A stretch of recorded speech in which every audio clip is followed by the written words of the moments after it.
하나님 말씀 룻기서 4장 13절로 17절 제가 읽겠습니다.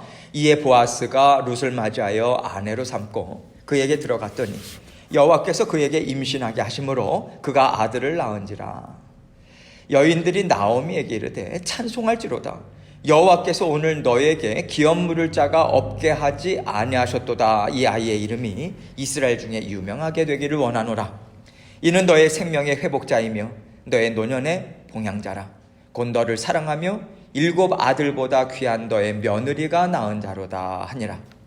나오미가 아기를 받아 품에 품고 그의 양육자가 되니 그의 이웃 여인들이 그에게 이름을 지어주되 나오미에게 아들이 태어났다 하여 그의 이름을 오벳이라 하였는데 그는 다윗의 아버지인 이새의 아버지였더라. 아멘.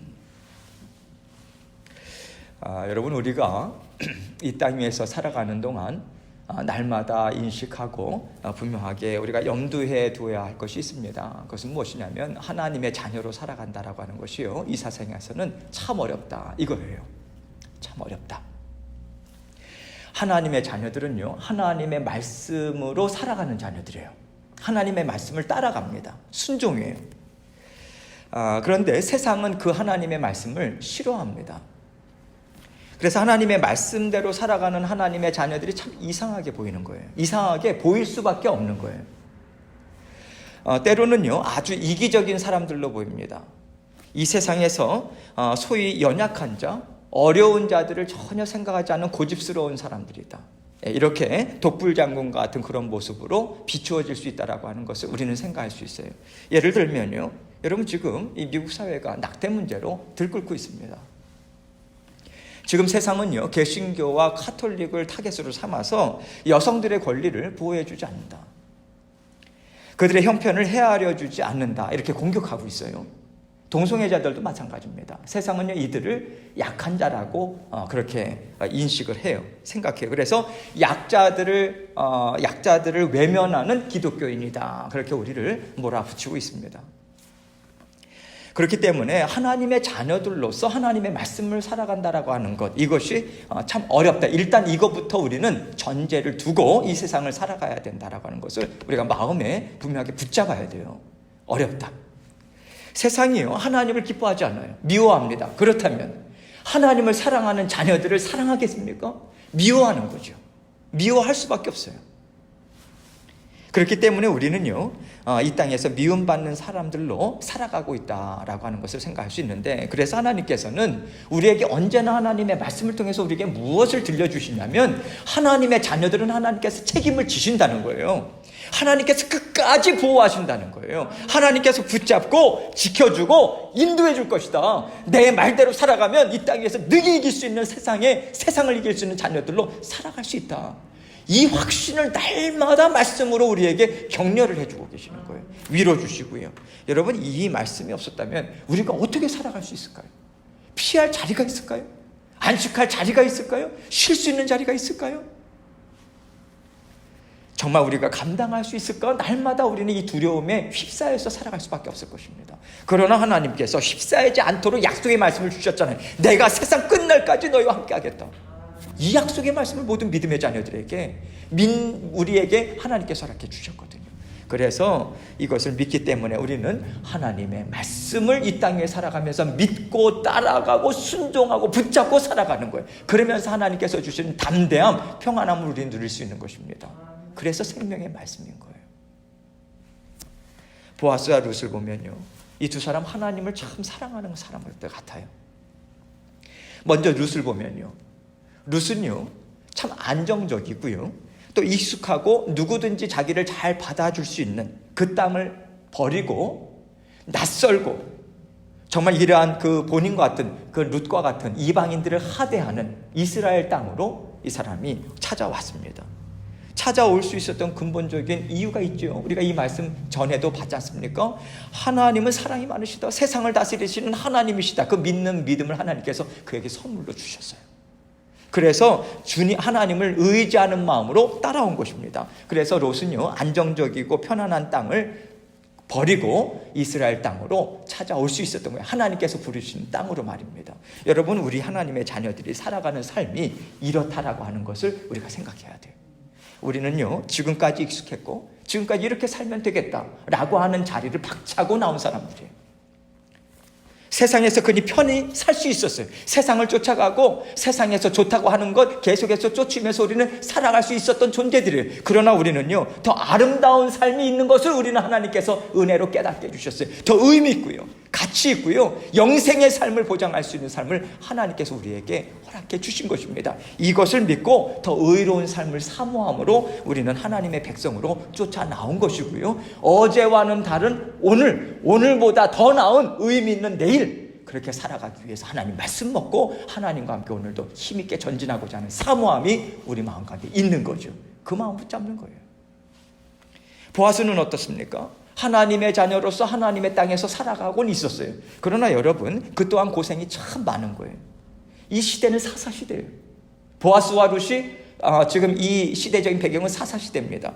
여러분, 사사시대는요, 하나님의 백성들조차도 하나님 사랑하지 않아요. 하나님의 백성들조차도 하나님의 말씀을 무시합니다. 외면해요. 세상 사람들처럼 살아가요. 때로는 세상 사람들보다도 못하게 살아가요. 하나님의 심정을 갖고 그럴 때 하나님을 사랑함으로 살아가는 보아스의 마음에 얼마나 아픔이 있었을까? 얼마나 무거운 짐이 있었을까? 그것을 우리는 생각할 수 있습니다. 삶이 참 고통스러웠을 것이다. 그래서요, 여러분, 우리가 어떤 삶을 살아가든 이 땅에서 살아가는 동안 우리에게 이러한 고통들, 암담함들이 따라올 수밖에 없다라고 하는 것을 우리는 늘 인식할 수밖에 없는 거죠. 이 땅에서의 삶이기 때문에 그렇습니다. 육신을 입고 있고요, 또 악한 영들이 계속해서 판을 치고 있는 이 세상에서 우리는 살아가고 있기 때문에 그러한 것들을 우리가 볼 수 있는 거죠. 그러나 여러분, 우리가 어려움들의 사방으로 우겨싸움을 당한다라고 하는 생각이 들 때도 있지요. 그런데 그 가운데 감사와 기쁨이 나오는 거예요. 보아스와 룻을 통해서 이것을 우리에게 보여주시는 거예요. 하나님의 말씀으로 하나님께 영광 돌리는 일들이 계속해서 이어지더라. 놀라운 일들이 이어지더라. 이것을 사사시대에 보여준 것 아니겠습니까? 하나님의 말씀으로 영광 올리는 삶, 그 삶을 우리는 살아갈 수 있다. 이 격려를 주고 계시는 것이고요. 여러분, 이 삶은요, 진정 하나님을 사랑하고요, 하나님의 말씀을 붙잡고 내가 하나님의 말씀 아니면 살 수 없겠습니다라고 하는 자녀들에게만 열리는 새로운 세상이에요. 그 세상은 그들에게만 열립니다. 그렇기 때문에 세상이 암흑이다, 세상이 하나님의 말씀을 이렇게 무너뜨리니 세상이 어떻게 될까, 악함이 가득하다, 계속해서 우리가 낙심하고 그 안에서 세상을 판단하면서 살아갈 필요가 없다라고 하는 것을 동시에 우리에게 알려주고 계시는 거예요. 우리는 살아계신 하나님을 우리는 압니다. 우리는 날마다 하나님을 대면하면서 살아가고 있어요. 성령 하나님과 교제하면서 살아가고 있어요. 그 살아계신 하나님을요. 그래서 그렇기 때문에 날마다 성령 하나님과 교통하면서 우리가 살아간다는 것이 무엇입니까? 성령 하나님이 주시는 은혜와 복, 모든 풍성한 힘과 능력, 담대함이 우리에게 계속해서 흘러 들어올 수밖에 없다라고 하는 것이에요. 우리는 그것을 가지고 살아가는 거죠. 교통함이라고 하는데 이 풍성한 의미가 담겨져 있는 거죠. 날마다 하나님의 지혜와 돌보심이 저와 여러분 가운데 끊임없이 흐르고 있는 것입니다. 이것을 바라보면서 살아가는 자들에게는요, 그래도 하나님의 역사하심이 충만하게 나타내 보이는 것이고요, 하나님이 주시는 소망으로 가득 차는 거예요. 우리 주변을 보면서도 그렇습니다. 소망을 가져요. 우리는 힘을 낼 수 있습니다. 그런데 이것에 집중하지 않으면 우리는 성령 하나님과 동행하는 하나님의 자녀들로 가고 있다, 하나님이 다 다스리고 계시다, 주인 되심을 집중하지 않으면 우리는 세상은 어둡다, 불평하고 원망하고 낙심하고 절망하면서 우리는 그렇게 살아갈 수밖에 없는, 하나님의 자녀로서 살아가지만 그 자리에 있을 수밖에 없다라고 하는 것을 우리는 기억해야 되는 거죠. 나오미가 그 불평과 원망의 자리를 털고 하나님께 나왔습니다. 저는 죄인입니다. 맞습니다, 하나님. 저는 죄인이고 저는 행복해질 수가 없는 사람이에요. 그런데 하나님, 저는 하나님의 품 안에서 살고 싶어요. 저는 그래도 하나님과 함께 살고 싶어요. 그렇게 터벅터벅 걸어왔어요. 근데 웬걸요? 하나님께서 그냥 와락 안아주시는 거예요. 꽉 안아주시는 거예요. 하나님께서 너는 존귀한 내 딸이야, 내 자녀야, 나는 너를 포기하지 않았어. 나는 너에게 새 힘을 공급해 줄 거야. 새로운 희망을 줄 거야. 하나님께서 이렇게 지금까지 그것을 선포해 주시고 나오미의 삶을 지금 인도해 주신 그 손길을 우리는 룻기를 통해서 볼 수 있어요. 마침내 보아스와 룻이 한 가정을 이루게 되지 않습니까? 이 가정을 통해서 다윗이 나오죠. 다윗을 통해서 누가 나옵니까? 온 세상의 구주 되신 예수 그리스도가 나오시는 거예요. 보아스와 룻을 통해서 오늘 말씀을 통해서 우리에게 이 소망이 끊이지 않는다. 이 희망과 또 하나님께서 주시는 기쁨, 하나님의 역사하심이 끊이지 않는다. 힘차게 일어나고 있다. 이것을 우리가 볼 수 있습니다. 이것을 말씀을 통해서 함께 보길 원합니다. 13절 말씀 보세요. 이에 보아스가 룻을 맞이하여 아내로 삼고 그에게 들어갔더니 여호와께서 그에게 임신하게 하심으로 그가 아들을 낳은지라. 여기서 임신해서 아들을 낳았다. 여러분, 그 시대를 생각하면요, 하나님 엄청난 복입니다. 엄청난 복이. 그 시대의 자녀는요, 살아갈 힘이 돼요.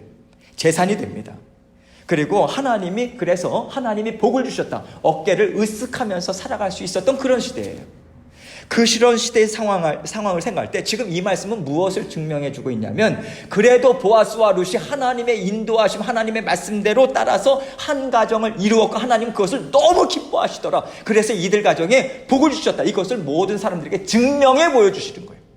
이들을 봐라. 하나님이 어떤 분이신가, 무엇을 기뻐하시는가, 이것을 증명해 주셨다라고 하는 것으로 볼 수 있는 거예요. 그래서 하나님께서 그에게 임신하게 하시고 아들을 주셨다라고 표현을 하고 있는 거예요.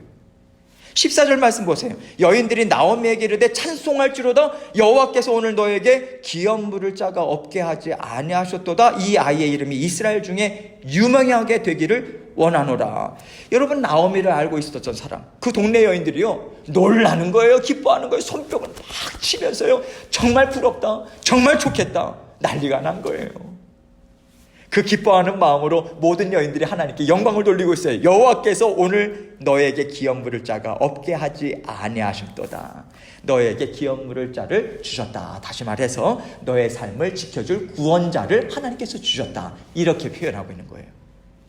그리고 이 아이의 이름을 뭐라고 이야기합니까? 이스라엘 중에 유명하게 되기를 원하노라. 나중에 나오지만 이렇게 먼저 이야기합니다. 이스라엘 중에 유명하게 되기를 원하노라. 벌써 유명하게 됐잖아요.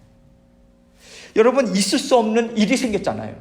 나오미가 며느리를 데리고 왔는데 평범한 며느리였습니까? 모압 사람이에요. 이방인이자 모압 사람이에요. 여러분, 하나님께서 모압 사람은요, 하나님의 총회에 들어오지 못하도록 막아놨던 사람이에요. 이스라엘 백성들이 그렇게 인식했어요. 그런데 여러분, 이 모압 여인을 며느리로 데리고 왔으니 육신적으로 볼 때, 사람의 눈으로 볼 때 어떻게 보겠습니까? 나오미의 인생을. 참, 사람이 저 정도까지 떨어질 수 있을까? 우리는 그렇게 볼 수 있어요. 사람들이 그렇게 봤을 거예요. 그렇게 생각할 수밖에 없었던 상황이었는데, 모압 며느리를 통해서 나오미의 인생이 역전이 되더라. 이것을 지금 나타내 보여주는 거 아니겠습니까? 하나님의 은혜와 복이 아니고서는 설명할 길이 없는 거예요. 그래서 그렇기 때문에 이들을 통해서 하나님을 찬송합니다. 찬송할 수밖에 없는 거죠. 15절 말씀 보세요. 이는 너의 생명의 회복자이며 너의 노년의 봉양자라. 곧 너를 사랑하며 7 아들보다 귀한 너의 며느리가 낳은 자로다 하니라. 하나님께서 이렇게 손자를 주신 것, 이것은 너의 생명의 회복자를 주신 거라, 이렇게 말합니다. 그래서 아까 제가 말씀드릴 때 구원자라고 하는 표현을 쓴 거예요. 왜냐하면 나오미의 인생을 건져낸 존재이기 때문에 그렇습니다. 이 손주로 인하여서 나오미는 인생을 정말 새롭게 살아가요. 삶에 아주 활력을 얻을 수 있는 거죠. 구원자와도 같은. 너의 노년의 봉양자라, 이렇게 말하죠. 그렇죠. 여러분, 고대 사회에 옛날에 노후 대책이라고 하는 것이 따로 있겠습니까? 자녀들 잘 키우는 거예요. 그래서 자녀들이 좀 나이가 든 어른들을 또 봉양하는 거죠. 그래서 완전한 노후 대책인 거예요. 그래서 아들을 원했던 것이고요. 고대 사회에서는. 지금은 딸이 더 좋다고 얘기를 하는데 아무튼 다 좋습니다. 너를 사랑하며 7 아들보다 귀한 룻이 낳아준 아들이다. 여러분, 7이라고 하는 숫자는 완전 숫자입니다. 그 얘기가 뭡니까? 모압 여인 룻이 7 완전한 아들들, 정말 그 더할 나위 없이 그 아들들보다도 더 낫다. 이것을 지금 이들이 이야기하는 거예요. 나오미가 얻은 복이 누구를 통해서 왔는가? 며느리, 이방인 며느리인 룻을 통해서 왔다. 이것을 그 사람들이 입을 모아서 인정하고 있는 거예요. 주변 사람들이. 그것을 놀라우며 하면서 하나님의 크신 사랑, 긍휼하심, 이방인에게 힘있게 흘러가는구나. 이것을 그들은 분명하게 목도하는 거예요. 그것을 증명하는 자리인 것입니다. 하나님은 이방인이라고 해서 미워하시지 않는다. 하나님을 사랑하고 하나님을 그래도 의지하겠다고 나오는 모든 자녀들을 하나님께서 다 품어주시는구나. 하나님께서 품어주실 뿐만 아니라 놀라운 복을 베풀어 주시는구나. 이것을 그들은 삶 가운데 눈으로 목도하게 될 거예요. 하나님께서 나는 이런 하나님이다. 그들에게 알려주고 계시고요. 이 자리에 계신 우리에게 있는 우리에게 하나님께서 이 동일한 말씀을 주고 계시는 거죠. 16절로 17절 말씀 보세요. 나오미가 아기를 받아 품에 품고 그의 양육자가 되니 그의 이웃 여인들이 그에게 이름을 지어주되 나오미에게 아들이 태어났다 하여 그의 이름을 오벳이라 하였는데 그가 다윗의 아버지인 이새의 아버지였더라. 자, 이 아이는요 나오미의 계보를 계속해서 이어갑니다. 그래서 나오미가 보호자가 되어서 직접 이 아이를 양육하고 있다라고 하는 것으로 우리는 생각할 수 있죠. 나오미의 이웃 여인들이 이 나오미의 손주 이 아기에게 오벳이라고 하는 이름을 지어줘요. 오벳이라고 하는 이름은요 섬기는 자, 봉사하는 자 이 뜻입니다. 섬기는 자, 봉사하는 자. 왜 그 여인들이 아기의 이름을 그 섬기는 자, 봉사하는 자 이렇게 지어줬을까요? 아마도 그들이 보아스를 보았을 때 보아스가 바로 그런 사람이었기 때문이 아닐까 그런 생각을 하게 돼요. 여러분 보아스가요 섬기는 자, 봉사하는 자로 살아가고 있는 것을 우리는 분명하게 볼 수 있어요. 이는요 보아스는 자기보다 하나님의 뜻을 먼저 생각했던 사람입니다. 자기의 유익을 먼저 생각했던 사람이 아니에요. 하나님을 온전히 경외하는 삶을 살았는데 놀라운 복을 하나님께서 그에게 주시더라. 이것을 나타내 보여주셨잖아요.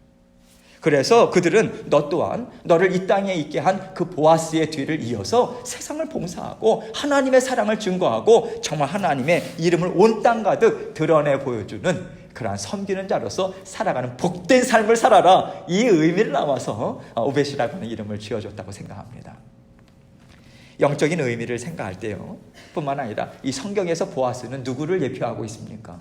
십자가 위에서 자기 살을 찢으시고 피를 흘리신 예수 그리스도, 정말 죽기까지 사랑하시고 우리를 사랑하심으로 희생을 다하신 우리 예수 그리스도를 구원해 주시는 구원자 예수 그리스도를 예표적으로 보여주고 있는 인물이 보아스예요. 구속사적인 맥락에서. 그렇기 때문에 예수님의 뒤를 따르는 자는 곧 섬기는 자다, 봉사하는 자다. 이것을 우리에게 말씀해 주고 있는 것입니다. 이렇게 정말 예수님의 뒤를 따르는 봉사하는 자, 섬기는 자는 언제나 자기 자신을 낮추는 자다. 자기 자신의 유익을 생각하는 것이 아니라 낮고 겸손한 심령으로 하나님의 나라를 세워나가는 사람이다. 이 영적인 의미를 담아서 하나님께서 그들의 마음에 감화 감동해 주셔서 오벳이라고 하는 이름을 지어주셨다고 저는 생각해요. 여러분 그렇기 때문에 하나님을 사랑하고요 하나님의 뜻을 이루어가고 있는 자녀들로 이 땅에서 살아가고 있다. 그것은요 그러한 사람들은 내가 너무도 잘 알고 있어. 내가 이미 경험한 거야. 내가 잘 알고 있으니 내 말을 듣고 따라와. 이렇게 여러분 지시하는 사람이 아니에요. 억압하거나 명령하는 그런 사람들이 아닙니다.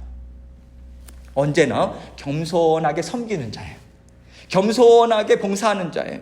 다른 사람을 세워주기를 애쓰는 것이 그 주님의 뜻을 이루어가는 주님의 계보를 이어나가는 영적인 자녀들로 이 땅에서 살아가는 자들이다. 우리는 이렇게 인식할 수 있습니다.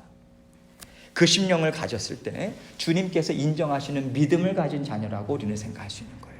그 겸손함이에요. 주님의 성품을 닮아가는 자들. 오벳이라고 하는 이름의 의미를 우리가 깊이 생각할 수 있어야 됩니다.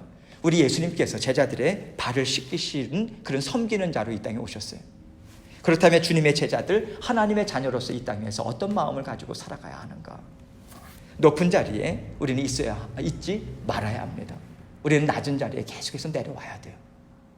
낮은 자리에 내려와서 우리는 서로 힘을 서로 애쓰고 서로 북돋아주고 격려하는 형제 자매로 살아갈 뿐입니다. 하나님 안에서 한 형제예요. 자매예요. 서로 부족한 것 있으면 채워줘야 하는 거죠. 위에서 기도해주고 격려해주고 함께 힘을 보태주고 하나님의 말씀 안에서 서로 의지하고 이렇게 하나님을 사랑하는 마음이 있다면 내 식구다 하고 받아주고 서로 격려해주는 믿음의 공동체, 이것이 아름다운 하나님의 나라인 것입니다. 이 모습을 하나님께서 기대하시고 우리 모두를 구원해 주시고 한 주님의 몸된 교회로 불러주신 거죠. 보아스는요, 하나님께서 열어주시는 길로 순종함으로 따라갔어요. 하나님 그 보아스의 진실된 마음을 기쁘게 받으셨습니다. 그래서 주 예수 그리스도를 예표하는 인물로 하나님께서 사용하고 계시는 거예요. 이것을 통해서 우리에게 베풀어 주시는 복과 은혜가 무엇일까요? 주님을 생각나게 하고 주님께서 이 땅 위에서 이루기를 원하는 하나님의 자녀된 삶을 살아갈 수 있도록 날마다 우리의 생각을 말씀으로 붙잡아 주시고 우리의 심령도 하나님의 성령으로 붙잡아 주셔서 하나님의 자녀로 살아갈 수 있는 힘과 능력을 공급해 주신다라고 하는 것 자체가 더할 나위 없는 복을 받은 인생이다. 이것을 우리에게 알려주고 있는 것입니다. 하나님께서 얼마나 보이지 않는 손길로 보아스와 나오미와 룻의 인생을 인도해 주신 줄 몰라요. 우리는 그것을 보면서 룻기서를 지금까지 묵상해 왔어요. 놀라운 하나님의 개입하심이에요. 놀라운 살아계신 하나님의 보살피심이었습니다. 이것을 따라왔어요. 그래서 우리도 복에 대한 개념을 보아스를 통해서 새롭게 가져야 하는 거죠. 이것이구나. 우리 또한 성령님께서 여러분과 저의 삶을 인도해 주고 계세요.